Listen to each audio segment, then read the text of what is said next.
Welcome back. Front page review will be starting today from The Nation.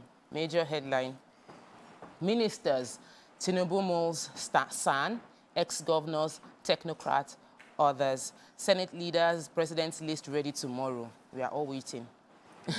Atiku, PDP confused. President tells tribunal.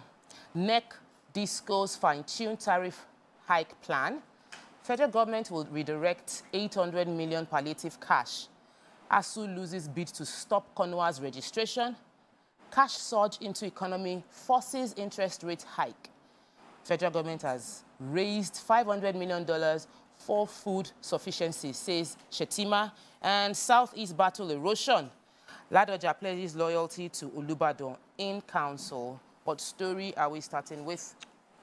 Okay, I'll go first. So the federal government will redirect $800 million palliative cash. We remember we had heard at first that there was going to be an 8,000 naira towards 12 million households that were, poor Nigerians. But definitely there's been a rethink, especially as when Nigeria responded when we heard the story at first. So the Ogun State governor said that this was during a television program. He said that the administration is thinking of investing that $800 million World Bank facility in energy transmission projects. He said that though he's not the spokesperson for the federal government, he can see that the government is leaning towards using such intervention for energy transmission. For instance, purchasing CNG, that's compressed natural gas buses, and distributing them across the country. And that this is better, he's considering this as against distributing cash to households. And also he was asking Nigerians to be patient with the government, as it's commendable that Tinubu meant well for the country by stopping the payment of petrol subsidy. And also said that the renewed hope is here with us, and what has sustained us thus far. We also have the World Bank also talking about to governors how to use the Nigeria COVID-19 Action Recovery and Economic Stimulus, that's the NG care structures, to coordinate this, asking them to coordinate distribution and palliatives in their state. As we know, we still have access to that. Yeah, so they said, as we all know, states have these social protection structures that can transfer cash. And I think it was Monday or so, we're talking about different governors talking about the different ways that they're going to provide palliatives to, the indigents of their states. So that's good. You have a story? Yes, I have a story. NERC discos fine-tune tariff hike plan. So the National Assembly yesterday objected to the proposed electricity tariff hike in the Nigerian Electricity Regulatory Commission and the Electricity Distribution Company, that's discussed. But the Senate and the House of Reps said the proposed tariff increase should be put on hold to allow Nigerians breathe. Right? The article also goes on to say that... so they'll still be increasing the... whether we like it or not. Yes, but apparently in the article it goes on to say that there's been a decline in the supply. So it says, however, I noted that the electricity supply declined from 5,000 megawatt 956 gigawatts in the first quarter of 2022 to 5,852 in the first quarter of 2023. So that's not so much, but we would see that even between last year and now, there's been some considerable difference in how electricity is supplied even to our homes. I hope that they're able to sort this out as soon as possible. But the summary is that they're putting a hold or trying to fine-tune the processes of increasing the tariff plans. You were supposed to increase, I think, since the 1st of July, and then the pressure from people stopped it from happening, yes. And now they are trying to find a way to see what form of hike they are going to be putting in. Exactly. We've been waiting for the ministerial list. Everybody's been waiting for the ministerial list, and right now they're giving us a little hint to who and who would get into the ministerial list. Currently, we have 2 former governors from the north and 2 former governors from the south and southeast. They also mentioned that we have a prominent senior advocate of Nigeria. Now, there are many. Start guessing who is the prominent one. And it includes top bankers, economics, health professionals, experts in other endeavors. A pack of everybody is waiting for this list, and because we actually expected that the president will had promised that he already had the structure on ground. We felt he would get into office and maybe like in less than 1 month we would get our ministerial list. But we're seeing that it is tough to handle. It's different with when you're outside than when you're inside. Moving on to the Punch, Major. Okay, I was going to take the Konwa. Please. Okay, let's go. Yeah, we told you. Well, I read small. Yeah, okay. The court has affirmed Konwa as a trade union. So the academic, ASU had taken them to court to say they were not, they couldn't be there, but the court has said that you can have more than one trade union. Wow. And that they also said at the time ASU filed the suit in June last year, was it June last year? The Konwa didn't exist. They were registered on the 17th of January as a trade union. So they were just a group. So the claimant did not, anyway, Sha. I find that interesting, honestly. Yes, I find it interesting also because, you know, ASU had so much power at some point, such that, you know, so that's why they didn't want Konwa in, because they felt Konwa would be they're trying to cause a bit of friction. But the last part about the dates that they filed before it was registered, the Konwa was already existing at when they filed. Exactly. So maybe it wasn't registered. Maybe it wasn't registered. Yeah. From here it says it was registered on the 17th of January. 2023. And it's true that in June 26, 2020, when the claimant filed the suit, they thought the defendant was not in existence. Okay. Yeah, and then the Minister of Labour was one of the... So we don't have a Minister of Labour. So I'm wondering if the past was one of the defendants in the suit. Oh, it has to be... So moving on to the Punch. Yeah, he was. Major headline, Nigerians demand reforms as Tinubu submits ministerial list. Emefiele, lawyer condemns DSS. Warders clash as family protests to arrest. Adamu Omisore meets Tinubu for reconciliation. APC Chieftain. Lagos Okada riders accuse policemen of extortion. Resident doctors begin indefinite strike today. CBN vows to tackle forex pressure. Raises lending rate. Discos to return $1.2 billion for 374 projects, says NDPHC. And threat to Kogi Bayelsa Imo. Polls disturbing. So we're still reviewing the front pages of the paper, and we just went through Punch. Now to the stories. Who has what? I've got... Yeah, go on. All right, so I've got resident doctors begin indefinite strike today. This is a sad story because I remember they had sort of put it on hold, hoping that they will start negotiations or conversations with government. But they're saying that they're going ahead with indefinite strike. And this was the spokesperson, the NAD president, that's the Nigerian Association of Resident Doctors, Dr. Emeka Orji. He said that they had spoken, when they had first, you know, talked about going on strike, the secretary to the government, George Akume, had intervened and told them, you know, they will get on it. But since then, they haven't heard anything. They've been trying to reach them silent. And the resident doctors are tired of waiting. You know, but they don't even have ministers now. Well, they don't want to hear anything, and so they're going ahead. And the things that they're demanding for, the same thing, but they say the very important part of our demands is one-for-one replacement, and doctors are still leaving, and the ones remaining are being overworked.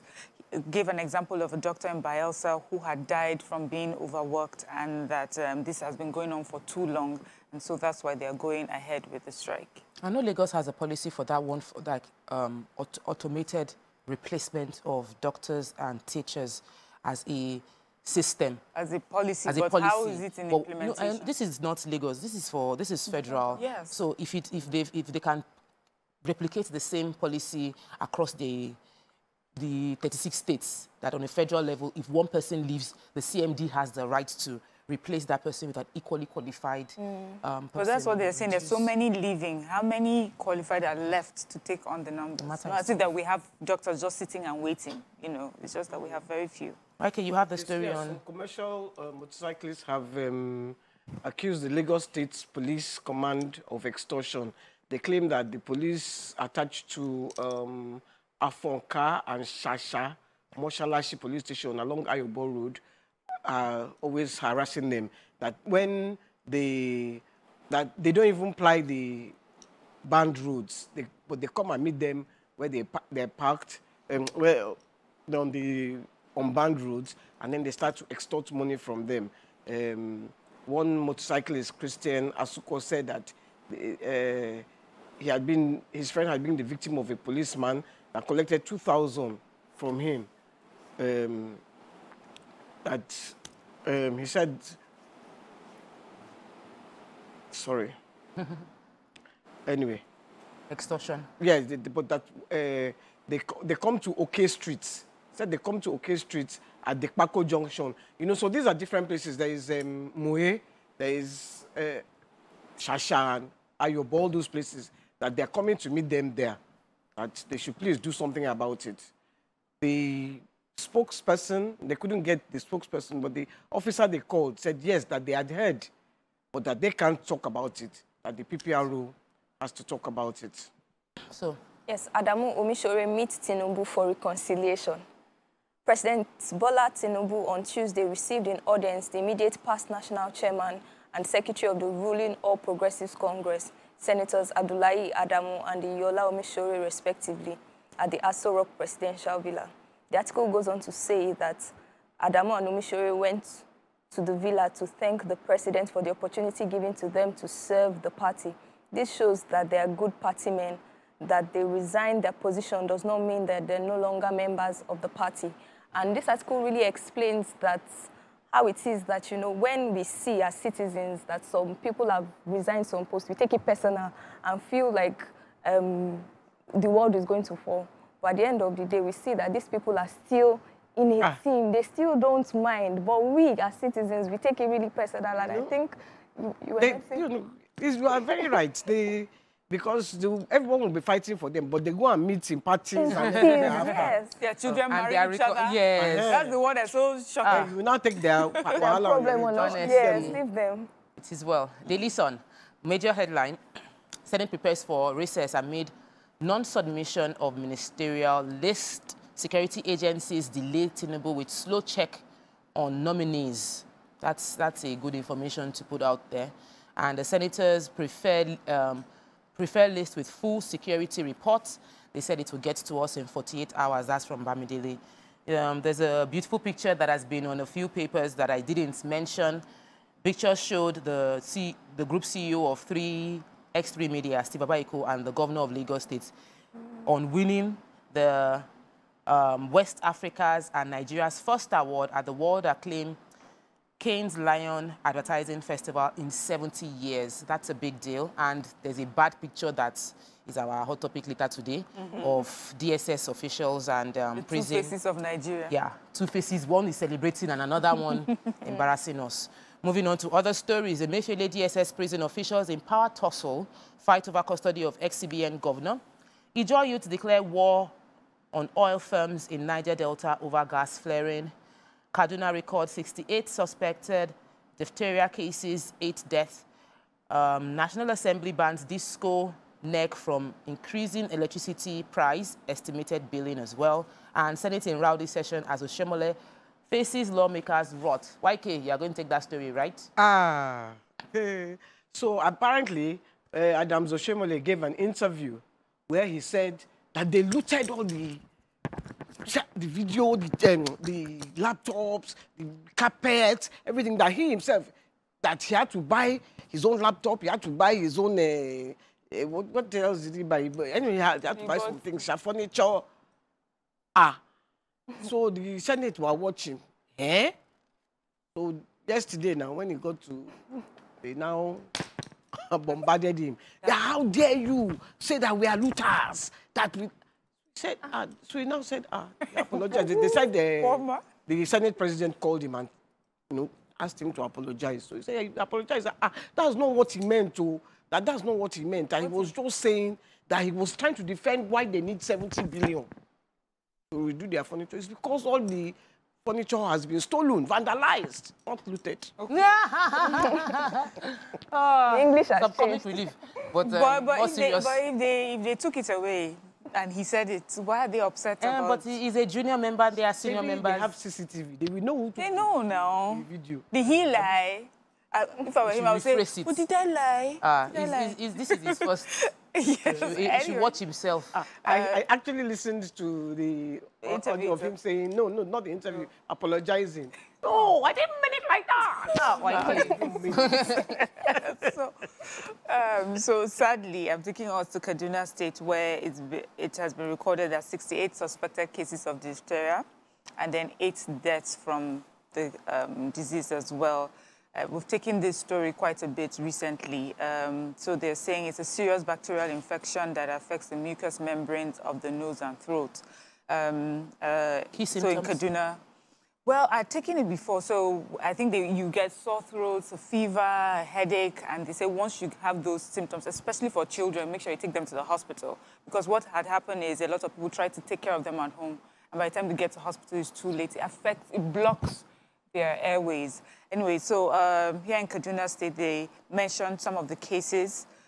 They said the areas that are most affected are Kaduna North, Kubao, Makarfi, Kafanchan.